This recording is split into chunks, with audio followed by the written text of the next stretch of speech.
তার বিজয়কে চিন্তাই করতে না পারে এমন একটি অবাধ নিরপেক্ষ নির্বাচনের পরিবেশ হওয়া পর্যন্ত আমরা রেকর্ড আপনি পরীক্ষা করুন, খুঁজে দেখে যদি তদন্ত করেন তো দেখবেন আওয়ামী লীগের লোকেরাই আপনার জমি দখল করে। যাদের রক্তের বিনিময়ে তুমি কোন বান্দার প্রতি খুশি হয় এইটা ربنا آتنا في الدنيا حسنة وفي الآخرة حسنة وقنا عذاب النار। শহীদ আসিফ হাসান মাহমুদের গর্বিত পিতা মাহমুদ আলম নগদ অর্থ গ্রহণ করছেন। এরপরে শহীদ হাফেজ আনাস বিল্লাহ গর্বিত পিতা আবেদ আলী মোড়ল অর্থ গ্রহণ করছেন। এরপরে শহীদ আলম সর্দার, তার গর্বিত পিতা শহীদ আব্দুর রহিম সর্দার, তিনি অর্থ গ্রহণ করছেন।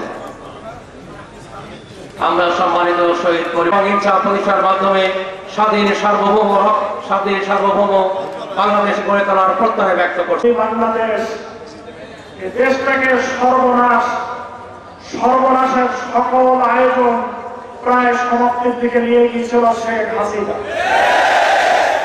সর্বনাশার নেত্রী ডাইনি যিনি সর্বভাবে এত দ্রুত বিদায় নেবেন, আল্লাহ তাআলা আমাদের চাওয়ার চেয়ে বরং অতি দ্রুত অবিশ্বাস্য রহমত নাজিল করে বাংলাদেশকে